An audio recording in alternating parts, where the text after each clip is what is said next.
pessoal, esse é o podcast Conscientização. Eu sou o engenheiro Ricardo Sampaio e nós estamos de volta aí depois de um hiato, né? O podcast Conscientização está de volta e aí nós vamos ter algumas novidades, né?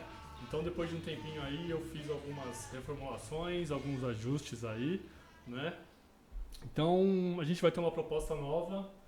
A gente falava de inclusão, então agora a gente vai começar a falar também de inclusão e de questões sociais. Questões sociais que acaba sendo um tipo de inclusão, né? Então a gente tem até um ambiente novo também, né? E aí a gente tem um novo logotipo para representar esse conceito, tá? E aí a gente vai ter também a pessoa que está aqui comigo, que eu vou anunciar já, ela está aqui hoje como convidada, mas ela vai ser também ao longo dessa nova jornada aí, uma colaboradora, né? Então ela vai ser uma colaboradora aí no off, né? Vai me ajudar bastante aí. E eu tô aqui hoje com a Clécia Barros. Olá, tudo bem, Clécia? Pessoal de casa, oi. Obrigada pelo convite, Ricardo. Eu que agradeço. É um privilégio. A presença. É um privilégio. Obrigada. Legal. Gente, eu vou passar aqui a biografia da Clécia. E aí depois a gente começa a conversar. Ó, a Clécia, ela é formada em Pedagogia pela Universidade Federal de São Paulo, Unifesp. Ela é especialista em Educação Especial, terapeuta ABA, professora na Rede Municipal de Guarulhos, atua com Educação Especial desde 2008, bastante tempo, né? Ela é envolvida com voluntariado em ONGs e instituições filantrópicas. Isso aqui foi a questão que mais me chamou a atenção nela. E foi uma frase que ela mesma colocou aqui. Ela acredita no sistema público de ensino como acessibilidade social. Certo? É isso? Certíssimo. Essa sou eu. Legal. Clécia, eu vou começar aqui pela sua formação mesma, né? Você é pedagoga. Por que você escolheu pedagogia no Brasil, né? No Brasil. Primeiro porque, honestamente falando, na época que eu fiz, lá em 2008, né, que eu iniciei, foi um curso que foi entregue pra gente ali na região do Pimentas, na Unifesp, né? Sim. Era um curso que tinha letras, tinha outras licenciaturas também, como ciências sociais, pedagogia, história. E para nós que somos da periferia, é um curso onde a gente poderia, como eu posso dizer, frequentar sem ter um custo financeiro muito alto, essa é a verdade. Né? Por exemplo, teve amigos meus que já passaram em outras universidades públicas, mas bem distante de suas casas. Mas, muitas vezes, por vir de família, né, economicamente mais simples, não tinham condições de dar continuidade no curso de medicina, em outros cursos, engenharia, por exemplo, né? Porque são cursos caros na universidade pública. E o meu, graças a Deus, não era tão caro assim e era pertinho de casa. Então, passei no vestibular, porque eu queria ser jornalista. Mas passei no vestibular lá em pedagogia. Comecei... Você fez 2, né? 2 vestibulares. Eu fiz 2 vestibulares. Eu fiz o vestibular da Unesp. Para pedagogia e o outro? Um para radialismo, né? Que também entraria ali também um pouquinho do jornalismo. E na Unifesp para pedagogia. Sim. E aí eu passei... eu fiquei na lista de espera, mas nunca mais corri atrás. Até porque ele era muito longe de casa. Minha mãe não ia ter condições de me bancar em outra cidade. Na época, morávamos minha mãe e as 2 irmãs, né? Éramos em 4 mulheres ali tentando construir a nossa vida econômica e social. E então, graças a Deus, tive essa oportunidade e iniciei aí na pedagogia. E hoje sou apaixonada. Legal. Você é educadora especial, né? Eu queria saber o seguinte. Essa questão de educação especial, geralmente as pessoas entram nisso por alguma experiência, né? Então, geralmente a pessoa tem um parente não é o seu caso, né? Não. Por que você escolheu essa questão de educação especial? Eu acho que foi por isso que eu me apaixonei pela pedagogia. No primeiro ano de pedagogia, eu já entrei como estagiária, trabalhando com crianças especiais. Sim. E eu me identifiquei, eu me senti útil na educação, me senti útil na sociedade. Então, meu primeiro contato ali com alunos, com as crianças, já foi diretamente com as crianças com necessidades especiais. Então, a partir de então, eu não deixei de ter mais contato. Sempre tive nas ONGs, em trabalhos voluntários, na escola também, porque a gente sempre tem alguma criança, né? Ainda mais hoje, graças a Deus que as portas estão mais abertas, né? E a gente pode falar mais sobre o assunto. Então, é isso. As pessoas à minha volta precisam de mim e eu preciso delas também, né? Tá certo, é isso. Você trabalha na rede pública municipal, né? Isso. Como que é trabalhar na rede pública municipal com educação especial? É desafiador, Ricardo, é desafiador. Nós progredimos muito na lei, nós progredimos muito em políticas públicas, mas na prática a gente ainda tem muito a crescer, né? Eu tenho um exemplo que eu costumo dar, às vezes parece até jargão, mas ele é muito real. Então, por exemplo, a mãe tem lá um filho, 2 filhos autistas. A professora, às vezes, tem 5 na mesma sala. Uns com diagnóstico, outros não. Né? Então, já começa aí. A gente ter que dar conta da educação, da socialização e tudo mais. Enfim, então já se torna desafiador, porque a gente sabe que é desafiador. Né? Qual você acha que é o maior desafio na educação na rede municipal? Inclusive, é estrutural, inclusão, né? é estrutural, é entender que a inclusão ela precisa ser analisada caso por caso. A gente às vezes joga todo mundo no mesmo balaio de gato e acha que vai dar certo para todo mundo e não é assim, né? A verdadeira inclusão tem que ter equidade também. A gente precisa entender que a equidade ela precisa estar presente na inclusão, senão a gente vai excluir também, sabe?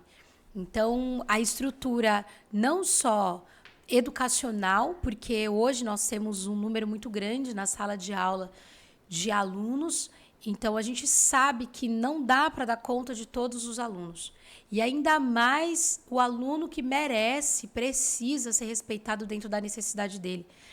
Como eu vou dar conta de 30, 35, e nesses meus 30, 35 tem um que às vezes não sabe nem ir no banheiro sozinho, que precisa que eu dê a mão para ele descer a escada da escola, ou a rampa, entendeu? Que precisa que eu sente do lado ali, pegue um lápis diferenciado, ou que eu tenha tecnologias assistivas ali para sentar só com ele para que ele aprenda. Então, isso quando a gente fala sobre estrutural, é entender que a equidade precisa acontecer na rede pública. Você falou da questão estrutural da educação, inclusive, educação inclusiva na rede municipal. Você acha que, você falou até que tem 30 alunos, às vezes 5 com alguma questão ali. Você acha que deveria ter mais de um professor em sala de aula? Não só, dependendo da situação, não só, mas salas preparadas para recebê-los também, né? Eu tenho, por exemplo, tem alunos que ele tem dificuldade de sentar na cadeira ali, entendeu? Então, qual o espaço que a escola tem para também ensiná-lo, além daquela sala de aula quadrada? Tem aluno que fica gritando, chorando, batendo na porta, sofrendo porque precisa ficar trancado naquela... E a escola não tem outra estrutura, não tem outro lugar, não tem outro ambiente, a não ser um parque. Então, já teve momentos para a criança não sofrer, você levar a criança num parque, a criança ficar o dia inteiro no parque. Que aprendizagem é essa? O que a criança está aprendendo na escola? Entendeu? Tá tendo inclusão. Como é a inclusão? Tirar a criança da sala de aula, o aluno da sala de aula e levar ele num parque? Ou seja, a criança vai para a escola e chega lá, ela sai e vai fora da escola para outro lugar, num parque, para poder ter Porque não tem outro ambiente para ensinar essa criança. Você acha que o céu teria essa, pelo menos a estrutura fisicamente falando? Porque o céu ele foi concebido com uma estrutura muito boa. Estrutura física, eu tô falando Inclusive, essa pergunta é bem pertinente. Aí inclusive, um dos projetos de lei que eu discutia era referente a isso. É que o céu, ele tem espaço para isso e ele poderia sim ser adequado. Ele poderia ser melhor utilizado, né? Poderia ter polos ali de atendimento para receber essa demanda também. Eu ia falar... Fica a dica. Eu ia falar o seguinte. Eu ia te perguntar uma coisa, mas aí entrou essa questão. Então, assim, o céu, você acha que ele é um instrumento político? Porque ele é muito bonito, ele é muito grande, mas você está falando que, meio que o que eu estou entendendo é que ele é um pouco inócuo. Você acha que ele é um instrumento político? Na verdade, a educação ela é política. Nós nos movimentamos ali na escola de acordo com a economia, com aquilo que o Brasil precisa pensar, né? Então, de certo modo, a política, gente, é algo bom. Só que, infelizmente, em Guarulhos, a gente precisa quebrar essas barreiras de entender o que é política. Porque a gente... Não só Guarulhos, né? Porque a gente vai tratar de política, a gente começa a tratar de partidos. A gente vai para os partidários e você... é branco, você é azul, você é rosa, e na verdade não é assim que se constrói, né, a política pública. Então, assim, o céu hoje, eu vou falar hoje porque é a minha concepção atual de política. Uns anos atrás eu não tinha tanta, como pode dizer, tanta experiência para poder fazer essa leitura. Então, estou falando do meu agora. Então, hoje, a gente trata o céu de uma forma muito partidária ainda. E quem perde com isso é a sociedade, é a população. Explica mais isso de tratar o céu de uma forma partidária. Por exemplo, os cursos que acontecem no céu. Quem é que determina os cursos que vão acontecer lá? Será que a população, de alguma forma, escolhe, olha, essa demanda aqui nesse lugar, ela é necessária? Será que a população faz parte? Será que ela pode escolher? Eu conheço pessoas que, por exemplo, têm laudo médico onde precisa fazer determinados cursos, por exemplo, natação, alguma coisa, e essas pessoas, nem todas, tá? Por favor, mas muitas não conseguem vaga. Entendeu? Então, essa pessoa fica ali à parte, fica à mercê. Né? Ela não consegue fazer um curso no céu mesmo tendo um laudo. Por quê? Porque tem um número restrito de vagas. Mas por que tem um número restrito de vagas? Eu sei que tem toda uma demanda, uma burocracia, mas precisa entender também o que acontece com a população. Precisa estudar a população local, as necessidades locais, para poder ofertar os cursos. Inclusive, fazer uma anamnese com a população. Então, quem é que escolhe os cursos?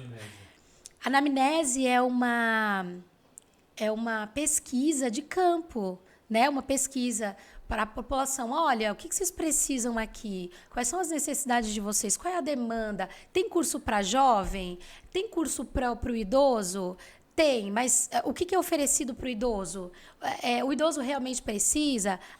Né? Então, é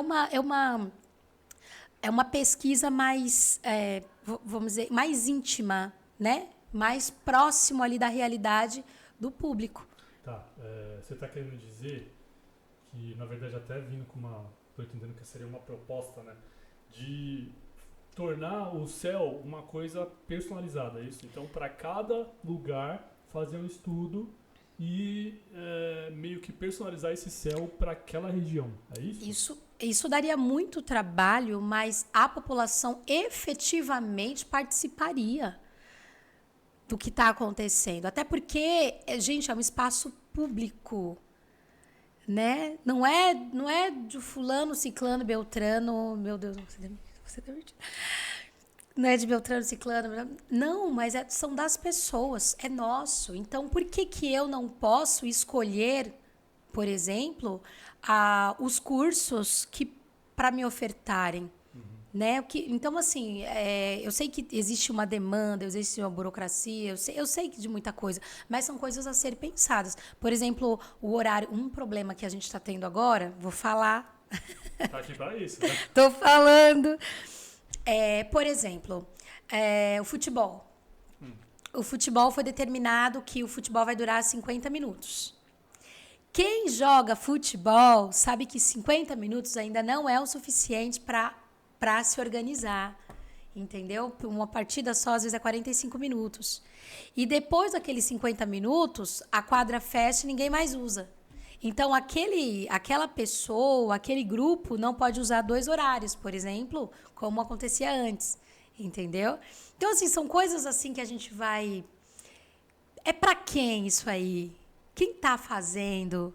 Por que está fazendo? Qual é a intenção? A população está gostando? A população não está gostando? Sabe? É isso, acho que... Aí a gente vai entrar num ponto de talvez que a população devesse ter uma participação maior, né? A população, de ela... buscar essa participação maior, né? Se virar e falar assim, olha, a população precisa buscar. Gente, nós viemos de um histórico brasileiro, né, nós brasileiros ainda, a gente tem muita dificuldade em acessar os nossos direitos, de discutir os nossos direitos. Aquelas pessoas que vai lá e falam, eu não quero isso. Nossa, como assim? Você não quer? Tá se achando demais? A gente tem, né? A gente sempre foi muito de servir, de abaixar a cabeça, de olhar para o patrão. Gente, eu não estou menosprezando a liderança, tá? Mas sempre o líder tem a razão e tudo mais. Isso a gente vai vendo na sala de aula, quando a criança não tem voz. Isso a gente vai ver também nesses momentos, nesses espaços públicos, onde... mas a gente marca para a população não vem. Será que a população está sendo convidada, está sendo instruída, está sendo ensinada a procurar os seus direitos? Então, é um trabalho que tem que começar desde ensinar as pessoas a buscarem os seus direitos, mas ali com paciência também, né? Um idoso que às vezes não tem o INSS ali perto, não tem INSS, gente, ali perto, ali na região do Pimentas. Eu acho isso o cúmulo do absurdo, né? A gente tem que poupar tempo ali na região do Pimentas, a gente não tem poupar tempo na região do Pimentas, a gente tem que atravessar a cidade, a gente tem que ir para o centro de Guarulhos. O Pimentas é uma região que politicamente é muito visada. Muito. Por que depois as coisas não chegam lá? O voto, tem muito voto lá. Né? Nossa, todo mundo visita a gente em época de campanha. É tão Por legal. que falta tanta coisa? Exatamente porque nós não temos representantes de fato que lutem pela cobrança. Exatamente. O trabalho político talvez não seja no sentido melhor que eu estou falando, né? Mas o trabalho político ele é sempre feito no Pimentas. A gente que tem um certo conhecimento, envolvimento com a política, a gente sabe que o Pimentas... As campanhas você se refere. Exatamente. É extremamente visado. Sim. Mas a gente está sempre vendo que Pimentas falta isso, Pimentas falta o maior cabo eleitoral é ali no Pimentas. O maior cabo eleitoral é ali no Pimentas. Fica no ar, né? O Pimentas... prestar mais atenção, né? O Pimentas, na verdade, é uma cidadezinha, a gente chama de cidadezinha, né?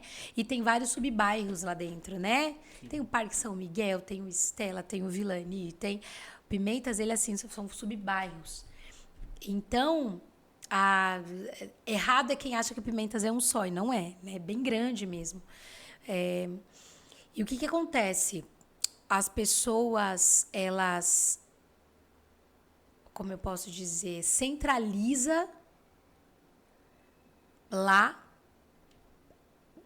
estrategicamente, essa é a realidade, centraliza as coisas lá para o centro de Guarulhos mesmo, para nos deixar, como eu posso dizer, dependentes. Essa é a verdade. Então, né, é a mesma coisa. Se eu ensinar o meu aluno a ser dependente de mim, eu sempre vou dominar meu aluno. Gente, é verdade. Se eu deixar o meu filho dependente de mim, eu sempre vou dominar o meu filho. Isso é real. Isso é real, a gente está falando de humanidade. Agora, quando eu ensino, quando eu entrego o direito da pessoa ir e vir, de me dizer não, eu tenho aluno, meu bebê ontem, eu tenho aluno, né, de 3 anos, eu falei assim, vem participar comigo aqui da roda de história. Ele, não. Tá bom. Ué, ele é obrigado agora a ouvir história, porque, né, é claro que a gente vai ali instruindo, incentivando, né, para que a pessoa participe, para que a criança participe. Uma hora ele vai querer participar. Mas naquele momento, ele não quis. E eu vou tirar o direito dele de ficar ali no lugarzinho dele com o brinquedinho dele. Você entende? Então são coisas assim, porque eu não posso dominar, eu não posso dominar o outro. Então eu acho que acontece isso muito lá na nossa região. É uma questão de continuar dominando o lugar. Legal, muito bom. Clécia, voltando à educação especial, que a gente deu uma pequena fugidinha, né? Mas esse assunto político dá muito assunto. Muito, é verdade. Mas assim, eu queria te fazer uma pergunta, que é a seguinte. O que é para você educação especial de verdade? Pergunta difícil. Na verdade, não é difícil. É uma essência. Eu vejo a educação especial como estilo. É um estilo de vida.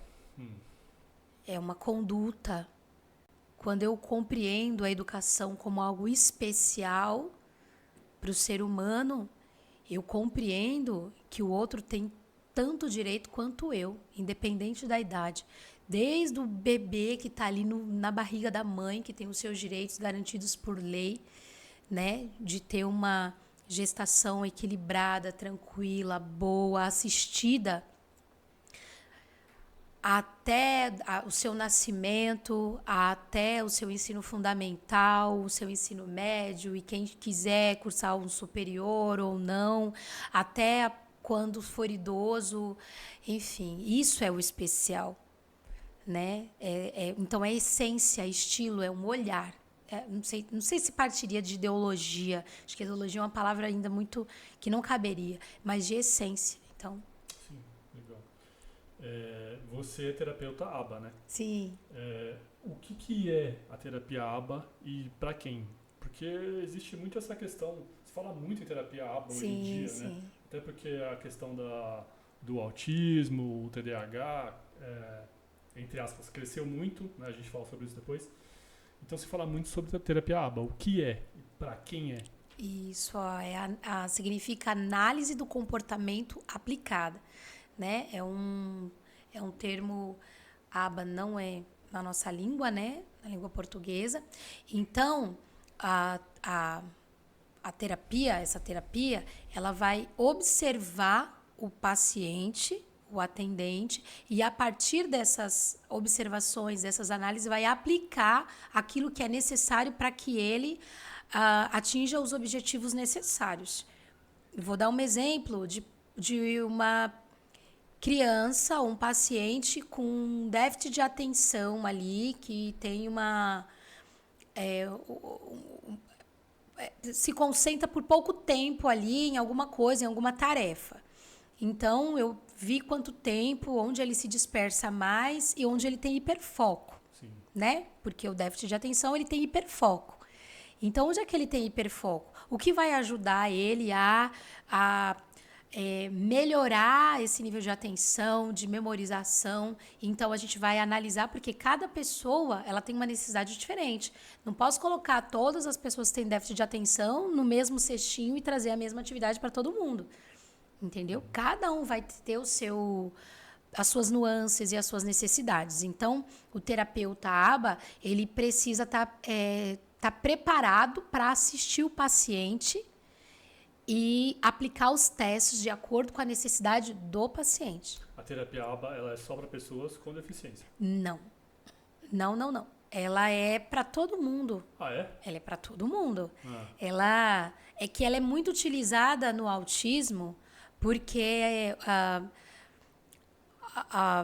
as pessoas a que a gente chama de típicas, né? As pessoas não atípicas, as pessoas típicas, elas geralmente, não todas, mas muitas acabam tendo uma conduta um pouquinho mais qual palavra? Qual Padronizada. termo? Padronizada, né? O que é esperado, né? O autista, ele é próprio, não que os outros não sejam singular, todos nós somos singulares, mas o autista, ele é, ele é muito verdadeiro em tudo, né? E quando ele não gosta, ele não quer, ele não gosta, ele não quer. Tem coisas que não se barganha, não se conversa, você respeita, e a partir desse respeito que o outro tem, é que aí a gente vai fazendo as aplicações. Mas isso não é só para pessoas especiais. Todos nós somos especiais, né? Não só para as pessoas atípicas. atípicas, exatamente, mas para todos nós, né? Eu aplico isso em sala de aula. Isso é uma informação. Para mim, a terapia ABA, ela estava atrelada ao autismo. Então é uma coisa que já se quebra aí, né? Mudando um pouquinho de assunto, na verdade, andando um pouquinho, né? A gente tem aí a pessoa, a gente está falando de pessoas atípicas, a gente tem a pessoa atípica, o indivíduo, né? Mas, por trás do indivíduo, existe uma família, né? Você acha que as famílias atípicas, elas estão acolhidas, elas têm o suporte, principalmente falando de Estado mesmo, né? A gente tem esquecido das famílias, né? Eu conheço famílias que, exemplo, tá? Pais que depois que descobriu que o filho é autista ou pode ter alguma deficiência, algum transtorno, enfim, se separou, aí a mãe teve que ficar sozinha. Tem mãe que abre mão do seu lado mulher para se dedicar só pro filho. Conheço várias mães, inúmeras, que deixaram de ser mulheres, de ser sujeitas, não diminuindo a palavra, mas apenas para ser mães. Elas não conseguem mais se enxergar de outra forma, não conseguem mais se arrumar, não conseguem ter uma vida social. Os dinheiro que às vezes têm é só para o filho. E também como a sociedade rejeita também essas mães, essas famílias, esses pais, esses avós, esses tios. Você vai no mercado, aí a criança, ou o adolescente, ou o adulto autista ali, não gostou da luz, ou não gostou da organização da prateleira, alguma coisa, e ali se desregula. E aí as pessoas não vão olhar para aquela família com um olhar de respeito e um olhar carinhoso, mas muitas vezes um olhar de julgador, um olhar de desprezo. E essas famílias acabam nem frequentando determinadas áreas sociais.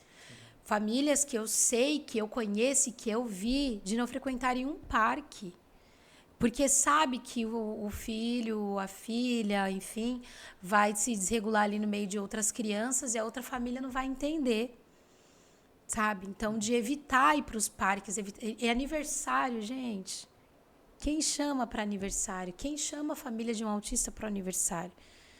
Entendeu? Então, muitas vezes, essas famílias, uma fila, sabe, um mercado, num banco. Por exemplo, uma família, uma mãe que precisa ir para o poupa-tempo e precisa levar o filho. E o poupa-tempo lá na região do Pimentas é lá no centro de Guarulhos. E a criança, ou o adolescente, ou o jovem tem dificuldade de pegar ônibus. Como é que fica essa situação dessa mãe que precisa resolver alguns documentos lá no poupa-tempo? Como é que resolve? Não resolve. Entendeu? Então, assim, a sociedade, além de esquecer, né,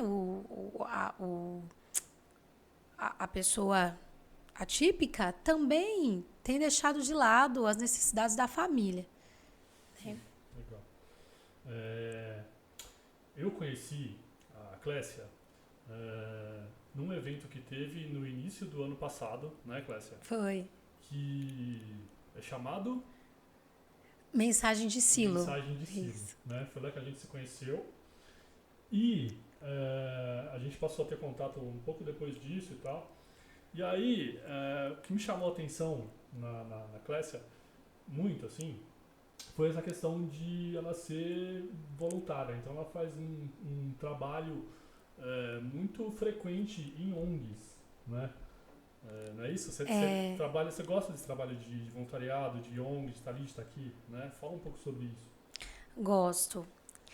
Beijos o pessoal da Mensagem de Silo, onde eu sou apaixonada.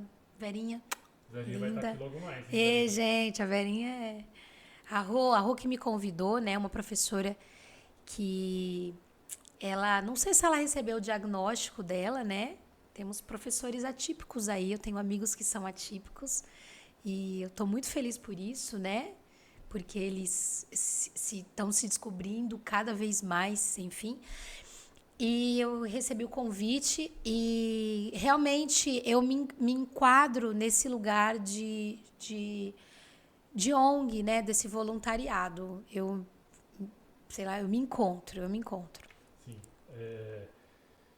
Vou te fazer uma pergunta agora exatamente sobre essa questão de voluntariado de ONG. Você acha que a ONG, ela complementa o que o Estado não faz? O que você pensa sobre isso? Como diz aquela frase, uma coisa não tem nada a ver com a outra. São trabalhos diferentes e que, ao mesmo tempo, convergem. Né? O Estado ele tem, sim, suas obrigações que não podem ser negadas, mas as instituições filantrópicas ela também tem tem o seu poder, né? Então não é o que o Estado não faz, é o que todo mundo precisa fazer. O Estado tem um papel e a ONG, a instituição, ela tem o seu papel também na sociedade. Legal. Entrando numa questão um pouco filosofal, assim. Adoro filosofia. Onde você acha que... Quem é que recebe mais? É a pessoa qual é o impacto que é maior? A pessoa que está recebendo a questão do trabalho voluntariado ou a pessoa que está fazendo? Ambos. Nós, seres humanos, somos seres de relação. Nós nos relacionamos, nós evoluímos como pessoa, já que é filosofia, né? Nós evoluímos como pessoa no relacionamento com o outro. Como é que eu sei que eu sou uma pessoa calma? Eu sou uma pessoa calma porque eu estou envolvida ali no meio das pessoas e ali eu vou descobrindo e as pessoas também vão me ajudando a me perceber como indivíduo, né? Então, essa relação me ajuda a ser uma pessoa melhor, a segurar um pouquinho, mas tem hora que eu tenho que ser calma, mas será que eu sou muito passiva? Né? Então, é nessa relação com o outro que eu vou entregando e que eu também vou recebendo. Então, quando a gente está ali, quando está se tratando ali de um trabalho voluntário, um trabalho na ONG e tudo mais, não é eu que entrego, eu dou mais. É a proporção, é proporcional. Não é só a pessoa que recebe que está recebendo. Exatamente, ela também tá recebendo. Eu entrego, mas eu recebo. Eu recebo empatia, eu recebo cuidado. Eu entregando, eu recebo também apoio, reconhecimento por algo que eu gosto de fazer, sabe? Assim, nossa, ela gosta de fazer isso, que legal. Nossa, que legal mesmo. Crescimento espiritual também. Sim. Intelectual, espiritual, social. Legal. Só os dois lados, indo e vindo, a gente só ganha, né? Sim, gente, façam trabalhos voluntários. Isso cura ansiedade, depressão. Isso ajuda a curar. Gente, é incrível. É incrível como faz muita diferença na vida do ser humano. Se voluntariem mais, participem. Tem alguma coisa ali onde você possa ajudar alguém. Eu costumo dizer, escolha uma pessoa para ajudar por dia. Seja numa palavra boa, seja através de uma mensagem, seja através de uma oração, mensagens positivas, porque é isso que a gente aprende muito na mensagem de Silo, lá no SIC, tá? Você pode não estar perto da pessoa, mas você pode sim pensar coisas boas para a pessoa, emanar energia boa para a pessoa, né? Então tem várias formas de ajudar alguém, dando uma informação que vai ser importante para o outro. Gente, isso é benéfico para você. Sim, legal. Fica aí o recado da Clécia, então, hein? Clécia, a gente está chegando aí no finalzinho. A gente vai voltar a falar então sobre política de uma forma mais direta. Você teve uma experiência na política, a gente pode falar sobre isso? Uau. Não tem problema? Podemos. Então vamos lá. A Clécia, ela foi candidata a vereadora em 2022, né? 23. 23? 23. Ela foi candidata nas últimas 24. Oh eleições my God. municipais. Que a gente tá em 2026. Né? Conta pra gente, até porque o podcast agora ele vai ter essa questão social também, né? E aí eu enxergo nisso aí também algumas questões sociais, porque a política ela é um meio que eu enxergo de uma maneira um pouco machista. Assim, a gente vê muitos homens, tem uma parcela pequena de mulheres, né? Tem crescido, mas a gente vê que a participação dos homens é muito maior. Conta pra gente como que foi essa experiência, como que você entrou, como que você saiu de lá. Saí de lá quebrada, mas eu aprendi bastante. Sim, sobre essa fala sua, né? Ela ainda é muito machista. Por várias vertentes. A primeira é que eu estou concorrendo ali com os meus colegas, né? Só pelo fato de ser mãe e mulher, o meu trabalho é muito maior, porque eu não tô só ali fazendo campanha política, mas quando eu chego em casa, eu tenho que dar conta da casa, do filho, e disso, e daquilo. No dia seguinte, para quem me acompanhou nas políticas, gente, eu tinha que levar meu bebê de 2 anos. Eu levava meu bebê de 2 anos para a rua, porque eu sentia, como mãe, a necessidade de ter meu filho do meu lado, né? Quem andou comigo sabia que às vezes eu chorava com saudade do meu filho em casa, né? E para não ficar tão distante dele, nós mães precisamos levar o nosso filho, e nem todo lugar a gente é bem recebido, bem recebida, né? Agradeço ao pessoal que me fortaleceu, me ajudou bastante, porque vários momentos eu pensei em desistir, porque é difícil. Fora os olhares machistas, os comentários, as pessoas elas olham para você e não veem a força política, porque às vezes a gente não esbraveja tanto, ou tem às vezes a força física de um homem, então elas acabam às vezes diminuindo a nossa capacidade intelectual de discussão, inferiorizando, pelo fato de sermos mulher. Pelo fato de ser mulher, e ainda mais professora. Tem que falar um pouquinho mais alto. Exatamente. Tem que ser... Eu não sou feminista, né? Então, quer dizer, eu teria que... Não sou feminista, mas também não sou aquela mulher bela, recatada do lar. Eu sou a Clécia, gente. Entendeu? Eu caibo onde eu me caibo. Eu caibo em mim. Então, eu não preciso de broches no peito, né? Para defender aquilo que eu acredito. Né? Então, assim, o caminho da política para a mulher ainda é muito difícil e muito desvalorizado. Vai falar de educação? Gente, não estou dizendo que os homens não conheçam, mas a mulher, ela sabe o horário que o filho vai para a escola, ela que arruma, ela manda o menino para a escola, ela sabe como é que está a educação do menino. Por que ela não pode participar, então, das questões políticas para falar, o meu filho precisa disso, meu filho precisa daquilo, vai levar a criança para o hospital, ela sabe o remédio que falta, o remédio que não falta. Por que ela não pode falar ali na Câmara, olha, está precisando disso lá nas UBSs, olha, está precisando de mais pediatra, está precisando de um médico específico para mim, para cuidar das minhas necessidades como mulher, né? Então, a mulher ela precisa sim participar da política. Nós precisamos nos apoiar, nos respeitar, e precisamos também do respeito dos homens também, né? Em vários sentidos mesmo. Não ser menosprezadas por sermos mulheres. A gente não precisa gritar, se descabelar, não precisa defender uma bandeira ou outra. Não, precisamos apenas ser nós mesmas e sermos respeitados pelo que somos. Mulheres. Essencialmente, essência, mulher. Muito bom, muito legal. Clécia, pra gente finalizar aí já, pra ficar num tempo legal aí, vou te fazer uma pergunta e aí você esclarece aí o seu ponto de vista, como você visualiza, e aí a gente já finaliza, né? Qual a mudança que você gostaria de ver no futuro próximo, nessa questão de inclusão, até se você quiser falar sobre a questão de machismo também, fica à vontade. Ai, seria ideal. Seria o meu mundo ideal. Como eu falei, né?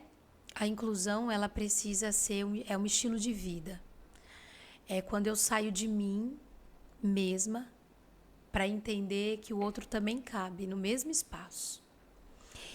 E entender que lá desde a creche, eu vou começar lá pela creche, pela educação, lá, a educação infantil, onde eu falo para os meus bebês, meus educandos, que o brinquedo pode ser compartilhado, que a roda de música pode ser, que todo mundo tem o direito de participar, e que depois, quando eles crescem, eles também começam a incluir uns aos outros, porque todos têm direito, depois vem numa fase adulta e eles compreendem, porque aprenderam desde pequenininhos, seria o meu ideal, seria o meu mundo ideal, né? Como pessoa, como professora. Então, acredito que a base para que a educação especial ela seja efetiva, precisa ter uma educação de base, respeitosa, onde as pessoas respeitem o que o professor está falando, respeitem o limite do professor, respeite o conhecimento do professor, respeite também as crianças que estão na sala de aula, respeite as famílias que hoje cuidam dessas crianças e educam também, porque hoje não é só mais a mãe que educa o filho, né? Tem participação da tia, do avô, do tio, do pai. Então, quando a gente começa a entender que a educação é o caminho para uma sociedade equilibrada e respeitosa, a gente consegue alcançar, no meu ponto de vista, a educação especial, a ideia de equidade. Legal. Então, para você, a mudança lá na frente passa diretamente pela educação, pelas crianças, né? A gente poder chegar Uma na frente construção, melhor. exatamente, a gente vai chamar de metanoia, que é a mudança de mente.